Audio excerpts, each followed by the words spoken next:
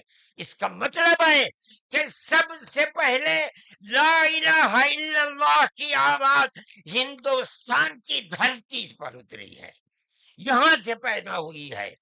سب سے پہلے منو نے اوم کی عبادت کی ہے. اوم ایک ہے، اللہ ایک ہے، اس کا کوئی شریک نہیں ہے. پھر یہ چیز چلتی رہی. یہ آدم اور قوم کا یہی عقیدہ تھا، ان سے غلطی ہو گئی. ہمارا قرآن کہتا ہے وہ پریشان تھے کہ میں اپنے اللہ سے یعنی اوم سے منو سے جو غلطی ہوئی ہے اپنے اوم اور اپنے اللہ سے معاف کیسے کراؤں. قرآن کہتا ہے اللہ نے ان کے دل کے اندر ڈالا فتلقى آدم من ربه کلمات فتاب علیہ. وہ بات کیا تھی؟ قرآن کہتا ہے ربنا ظلمنا انفسنا وإن لم تغفر لنا وترحمنا لنكونن من الخاسرین. اے میرے اور میری پتنی ہم وتی کے مالک پالنہار، ہم سے غلطی ہو گئی، ہم نے اپنے اوپر ظلم کر لیا. اے اوم، اے اللہ، اگر تو نے معاف نہیں کیا تو ہم بڑے ٹوٹے میں رہ جائیں گے. اس کا مطلب ہے کہ وہ ایک اوم ایک اللہ کی عبادت کرتے تھے. یہ اس دھرتی کی تاریخ ہے. نہ اس وقت شیو تھے، نہ رام تھے، نہ برہما تھے، کوئی نہیں تھا. تنہا آدم اور منو تھے. وہ جانتے تھے کہ ان کا پالنہار کون ہے، وہ ان کی عبادت کرتے تھے. پھر اس کے بعد ان کی اولاد چل پڑی اسی دھرتی کے اوپر. انہوں نے چراغ ایک اوم یعنی ایک اللہ کی عبادت کا اس بھارت کی دھرتی پر دنیا میں سب سے پہلے جلایا تھا. کچھ دنوں کے بعد وہ چلے گئے دنیا سے، اپنی اولاد کو یہ سبق دے کر گئے. ان کی اولاد جانتی تھی کہ پالنہار کون ہے. قرآن کے اندر دو بھائیوں کا ذکر آتا ہے، آدم کی اولاد. ایک دوسرے میں لڑائی ہو گئی. ایک نے کہا لا قتلنک، میں تجھے جان سے مار کر ہی دم لوں گا. یہ دنیا کے اندر ہمارے آقا حضرت محمد صلی اللہ علیہ وسلم فرماتے یہ دنیا میں سب سے پہلا قتل ہے. دوسرے بھائی نے کیا کہا لئن بسطت الی یدک لتقتلنی ما انا بباسط یدی الیک لاقتلک. اے بھائی، اگر تو مجھے قتل کرے گا، ہاتھ بڑھائے گا، میں تو تجھے قتل کرنے کے لیے ہاتھ نہیں اٹھاؤں گا. کیوں؟ کہتا انی اخاف اللہ رب العالمین، میں اس اللہ سے، اس اوم سے جو سارے جہان کا پالنہار ہے، مجھے تو ڈر لگتا ہے. یہ کس نے بتایا کہ اللہ ہے اوم اور وہ ساری جہان کا پالنہار؟ یہ وہی ہے جو باپ نے بتایا تھا، منو نے بتایا تھا، آدم نے سکھلایا تھا. آدم اس دنیا سے چلے گئے، 10 20 25 50 100 پیڑھیوں کے بعد اولاد بھول گئی سبق، بائیں بائیں ہونے. اللہ نے دوسرا نبی بھیج دیا. کس کو؟ حضرت شیس کو بھیجا. دنیا کہتی ہے کہ ان کی قبر اجودھیا کے اندر موجود ہے. انہوں نے چراغ جلایا، اپنا کوئی چراغ نہیں، وہی چراغ جو باپ نے جلایا تھا. کیا؟ اللہ ایک ہے، اوم ایک ہے، اس کے سوا کسی کی عبادت نہیں. وہ بھی چلے گئے دنیا سے 10 20 25 50 پیڑھیوں کے بعد، وہ بھی دائیں بائیں ہوئے. اللہ نے تیسرا نبی بھیج دیا حضرت ادریس کو. انہوں نے کیا بتایا؟ اپنا کوئی چراغ نہیں، دین کا وہی چراغ ہے جو آدم نے اس دھرتی کے اوپر جلایا تھا. کیا؟ اللہ ایک ہے، کوئی اس کا شریک نہیں. کچھ دنوں کے بعد وہ بھی ختم ہو گئے. پھر چلتے چلتے پھر اولاد دائیں بائیں ہونے لگی، اللہ نے چوتھا نبی بھیج دیا۔ وہ کون؟ حضرت نوح۔ اس کو یہاں کے ہمارے برادران وطن کہتے ہیں، جو پڑھے لکھے لوگ ہیں، وہ کہتے ہیں دوتو نبی، دوتی منو، دوسرے منو۔ کیا مطلب؟ انہوں نے 950 سال وہی چراغ جلایا جو پر دادا نے جلایا تھا، منو نے اس دھرتی کے اندر جلایا تھا، مگر لوگوں نے مانا نہیں، بس دعا کی انہوں نے، ساری دنیا میں طوفان آیا اور ساری دنیا ڈوب کر مر گئی، بس ان کے 3 بیٹے جو ان کے ساتھ کشتی میں تھے اور کچھ عورتیں تھیں وہ رہیں، اس کے بعد پھر ان سے نسل چلی۔ ان کا پیغام کیا تھا؟ قرآن کہتا ہے وَلَقَدْ أَرْسَلْنَا نُوحًا إِلَىٰ قَوْمِهِ فَقَالَ يَا قَوْمِ اعْبُدُوا اللَّهَ مَا لَكُم مِّنْ إِلَٰهٍ غَيْرُهُ، اے میری قوم، ایک اللہ یعنی ایک اوم کی عبادت کرو، اس کے سوا کوئی اوم نہیں ہے۔ یہ چراغ کیسا ہے؟ نوح کا اپنا جلایا ہوا؟ نہیں، بھارت کی دھرتی پر جو چراغ جلاتا تھا اسی چراغ کو ہر نبی جلا رہا ہے۔ یہ ہندوستان کی خصوصیت ہے۔ پھر اس کے بعد نبیوں کا سلسلہ شروع ہو گیا۔ جس طرح نوح کو بھیجا، قرآن کہتا ہے وَإِلَىٰ عَادٍ أَخَاهُمْ هُودًا، ہم نے قوم عاد کی ہدایت کے لیے نبی بھیجے ہود کو۔ انہوں نے کیا پیغام دیا؟ یا قوم اعبدوا اللہ ما لکم من الہ، اے میری قوم، ایک اللہ کی عبادت کرو، اس کے سوا کوئی معبود نہیں ہے۔ کون اللہ؟ وہی اوم جس سب سے پہلے جس کی عبادت اس دھرتی کے اندر کی گئی۔ پھر اس کے بعد قرآن کہتا ہے وَإِلَىٰ ثَمُودَ أَخَاهُمْ صَالِحًا قال یا قوم اعبدوا اللہ ما لکم من الہ غیرہ، ایک لفظ کا بھی فرق نہیں۔ پھر قرآن کہتا وَإِلَىٰ مَدْيَنَ أَخَاهُمْ شُعَيْبًا قال یا قوم اعبدوا اللہ ما لکم، ہر ایک یہی کہ یہاں تک کہ میں تفصیل سے بچنا چاہتا ہوں، آتے آتے ہم بھی اسی طرح برباد تھے۔ جس طرح آج دنیا پھٹکی ہوئی ہے، اپنے اس دھرتی کے اوپر جو آواز اٹھی تھی ایک اوم یعنی ایک اللہ کی عبادت، دنیا ہٹ گئی، ہم بھی اسی طرح ہٹے ہوئے تھے۔ ہمارے برادران وطن نے 33 کروڑ اپنے جن کی پوجا ہوتی ہے انہیں بنا رکھا ہے دیوی دیوتا۔ ہم نے 360 دیوی دیوتا بنا رکھے تھے۔ روزانہ صبح کو اٹھ کر ہم ان کی عبادت کیا کرتے۔ ہم راستے سے بھٹکے ہوئے تھے، منو کے راستے سے بھٹکے ہوئے تھے۔ اللہ نے ایک یتیم کو پیدا کیا جس کا باپ جا چکا تھا، اس کو گود میں لیا اس کے دادا نے، 8 سال کے تھے، دادا بھی چلا گیا، دادا نے ہاتھ پکڑ کر کے اپنے بڑے بیٹے کے ہاتھ میں دیا، بکریوں کو چراتا تھا، لیکن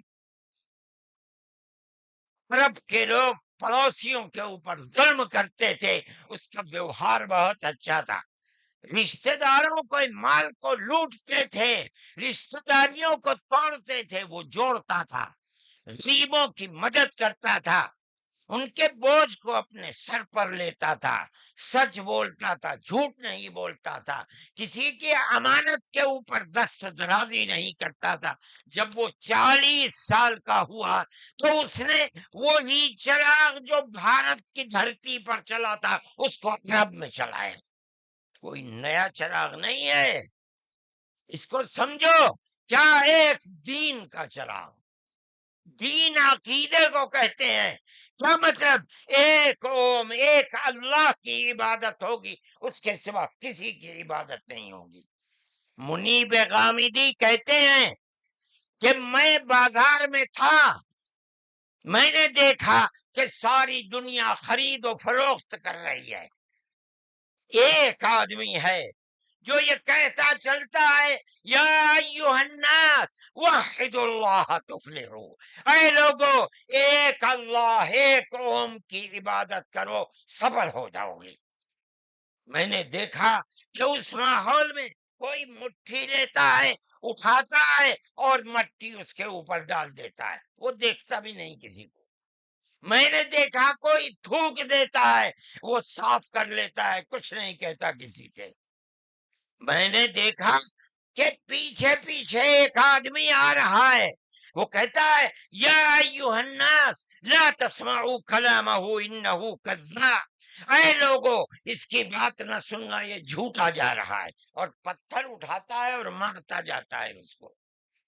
میں نے اس ماجرے کو دیکھا تو مجھے حیرت ہوئی، میں نے اپنے باپ سے پوچھا کہ ابا یہ کیا ہو رہا؟ کہا کہ یہ شخص مکے کا رہنے والا ایک قریشی ہے، محمد نام ہے، اور یہ کہتا ہے کہ مجھے اللہ نے نبی بنایا ہے، یہ اس کا پیغام دے رہا ہے دنیا کو کہ اللہ ایک ہے، اوم ایک ہے، کوئی اس کا شریک نہیں ہے۔ تو میں نے کہا یہ کون ہے جو پتھر مار رہا ہے؟ کہا یہ اس کا چچا ہے ابو لہب۔ یہ چراغ نیا چراغ نہیں ہے، دین یعنی اللہ ایک ہے، اوم ایک ہے، اس کی عبادت ہوگی، اس کے سوا کسی کی عبادت نہیں ہوگی۔ یہ ہمارا عقیدہ ہے۔ آدم سے لے کر حضرت محمد صلی اللہ علیہ وسلم تین ایک ہی ہے، ایک بال برابر بھی اس کے اندر فرق نہیں ہے۔ میرے بھائی ہمارے دل کے اندر اس کی آواز جگہ کر گئی، ہم نے اپنے پہلے دھرم کو چھوڑ کر اس کے قدموں کے اوپر سر رکھ دیا، لیکن ہم جانتے ہیں کہ یہ دھرم نیا دھرم نہیں ہے۔ عرب کے اندر آخری نبی نے جس آواز کو بلند کیا اور ساری دنیا کے عربوں مسلمانوں نے جس کو قبول، یہ سب سے پہلی آواز اسی بھارت کی دھرتی سے اٹھتی تھی۔ آج ہم کو کہتے ہو گھر واپس چلو، ارے بابا ہم نے تو منو کی چوکھٹ پر سر رکھ رکھا ہے، ہم کہاں گھر جائیں گے؟ ہمارا گھر کوئی نہیں ہے۔ میں کہتا ہوں کہ یہ بات کہنے والے تو جاہل ہیں، اپنے ملک کی تاریخ کو نہیں جانتے، دھرموں کی تاریخ کو نہیں جانتے۔ لیکن مجھے بڑی حیرت ہے کہ بہت پڑھا لکھا آدمی، سمجھدار آدمی، اور آر ایس ایس جیسی پارٹی کا صدر اور سنچالک، وہ یہ کہتا ہے کہ مسلمان اگر چاہیں تو اپنے دھرم پر رہیں اور چاہیں تو اپنے پوروجوں کی طرف لوٹ جائیں، کیا مطلب ہندو بن جائیں اس لیے کہ ان کے پوروج ہندو۔ ارے بابا ہمارا سب سے پہلا پوروج منو ہے، ہم تو اس کے چرنوں کے اوپر اپنا سر رکھے ہوئے ہیں، اور دنیا کو کہتے ہیں کہ آؤ آؤ منو کے چرنوں کے اوپر اپنا سر رکھو۔ ہماری یہ تاریخ ہے، ہمارا یہ دھرم ہے، ہم کو کیا کہتے ہو؟ ان تو اپنی جگہ کے اوپر ہیں، ہم کسی کو چھیڑتے نہیں، ہم کبھی اپنے مذہب پر نہیں۔ میں آج پہلی دفعہ مذہب پر بول رہا ہوں، اس لیے بولتا ہوں کہ ہمارے مذہبی معاملات میں دخل کیوں دیتے ہو؟ ہم کہتے ہیں تم جاہل ہو، تمہیں متا نہیں ہے، تم نہیں جانتے اس ملک کی تاریخ کیا ہے، ہم تمہیں بتاتے ہیں۔ اس ملک کی تاریخ یہ ہے کہ اللہ نے، اوم نے اسی دھرتی کے اوپر منو کو اتارا ہے، منو یعنی آدم کو اتارا ہے، ان کی بیوی ہم حوا کہتے ہیں، وہ ہموتی کہتے ہیں، اس کو اتارا ہے۔ ہم اسی کے وہی ہمارے پوروج ہیں، سب کے پوروج ہیں، نبیوں کے پوروج ہیں، رسولوں کے پوروج ہیں، ہندوؤں کے پوروج ہیں، مسلمانوں کے پوروج ہیں، عیسائیوں کے، ساری دنیا کے ہم نے ان کے قدموں کے اوپر سر رکھا ہوا ہے۔ ہم مر جائیں گے مگر وہاں سے اپنے سر کو نہیں اٹھائیں گے۔ ہم مسلمان ہیں، ہمارا یہ عقیدہ ہے کہ اللہ یعنی اوم ایک ہے، اس کا کوئی شریک نہیں ہے۔ ہم 1400 سال سے اس ملک کے اندر رہ رہے ہیں، ہمیں کبھی چھیڑا نہیں گیا، ہمارے مذہب کو نہیں۔ تم نے چھیڑا ہے تو ہم تمہیں تمہارے آباء و اجداد کی تاریخ بتاتے ہیں۔ تمہارے آباء و اجداد ہندو نہیں تھے، تمہارا سب سے پہلا دادا پر دادا لکڑ دادا سکڑ دادا وہ منو تھا۔ منو ایک اللہ کی، ایک قوم کی عبادت کرنے والا تھا۔ میرے بھائی، میں نے یہ بات اس لیے کہی ہے کہ تم اپنے اس ملک کے اوپر فخر کرو، جس طرح آخری نبی عرب میں پیدا کیا۔ ہر مسلمان کو سمجھنا چاہیے کہ سب سے پہلا نبی اللہ نے، اوم نے اس دنیا کے اندر اسی بھارت کی دھرتی کے اندر پیدا کیا ہے۔ ساری نسلیں یہیں سے چلی ہیں۔ اپنے اس ملک سے محبت رکھو، اس ملک کا احترام کرو۔ شریعت الگ الگ ہے لیکن دین یعنی عقیدہ ایک ہی ہے، اور وہ عقیدہ اس دنیا کے اندر اسی بھارت کی دھرتی سے چلا ہے۔ لوگ راستے سے بھٹک گئے، وہ دوسروں کی عبادت کرنے لگے، ہم نہیں بھٹکے، بھٹک گئے تھے۔ یہ اوپر والے کا کرم ہے کہ اس نے پھر ہمیں وہیں پہنچا دیا جہاں ہمارے جد امجد منو تھے، جس کا رستہ ہمیں بتایا حضرت محمد صلی اللہ علیہ وسلم نے۔ اس لیے لا الہ الا اللہ محمد الرسول اللہ، یہی ہمارا عقیدہ ہے، ہم اس کے اوپر قائم ہیں۔ میں اپنی بات کو ختم کرتا ہوں۔ میں فرقہ پرستی کا مخالف ہوں، اور میں سمجھتا ہوں کہ اس ملک اور اس دھرتی پر رہنے والا، صحیح دماغ رکھنے والا فرقہ پرستی کا مخالف ہوگا۔ فرقہ پرستی کے ساتھ ملک میں نہ امن و امان رہ سکتا ہے، اور نہ اس ملک کے اندر چین و سکون کسی کو میسر ہو سکتا ہے۔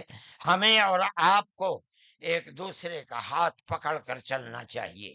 آپ جہاں بھی ہوں، اپنے گھر میں ہیں، اپنے محلے میں ہیں تب، اپنے گاؤں میں ہیں تب، اپنے شہر میں ہیں تب، بازار میں اپنی دکان پر ہیں تب، اور اگر جنگل میں اپنے کھیت کے اوپر ہیں تو ہر جگہ آپ کو پیار و محبت کا پیغام دینا چاہیے، نظر اس کے کہ آپ کے پڑوس میں، آپ کی دکان کے پڑوس میں، آپ کے کھیت کے پڑوس میں کون ہے، اس کا مذہب کیا ہے، اس سے کوئی سروکار نہیں۔ یہ ہمارا دین ہے، ہمارے آقا حضرت محمد صلی اللہ علیہ وسلم کا بتایا ہوا طریقہ ہے۔ کسی انسان کے ساتھ ظلم و زیادتی کرنا، پیار و محبت کے بجائے دشمنی کرنا، اس کا مطلب ہے کہ وہ رسول اللہ کی زندگی اور ان کی تعلیمات سے ناواقف ہے۔ میں مولانا محمود صاحب کا اور آپ سب حضرات کا شکر گزار ہوں۔ موجودہ ملک کی صورتحال جس کا میں نے ذکر کیا، یہ تکلیف دہ صورتحال ہے۔ حکومتوں کا فرض ہے کہ وہ اس جنجال اور اس دلدل سے ملک کو نکالیں، اور اگر خدا نہ خواستہ ان کا ذہن تبدیل نہیں ہوا اور وہ اپنے اقتدار کی بنیاد پر آپس میں نفرت کے بیج کو مٹا نہیں سکے تو اس ملک کے مستقبل کے خیر نہیں ہے۔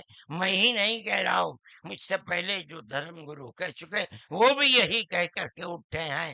سمجھنا چاہیے، اور اپنی زندگی کو میں آپ سب سے کہتا ہوں، اپنے مذہب کی تعلیمات کو سمجھ کر، رسول اللہ صلی اللہ علیہ وسلم کی تعلیم کو جان کر پیار و محبت کی فضا کو قائم کرنا چاہیے، ورنہ تمہارے مستقبل کی خیر نہیں ہے۔ اللہ ہمارے ملک کے اندر امن و امان کو قائم رکھے۔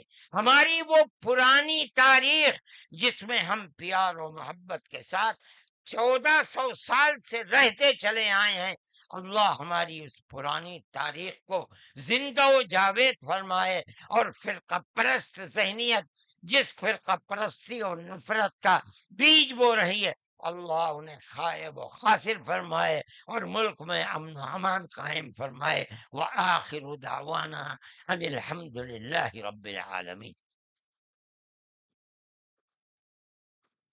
جزاکم اللہ خیرہ.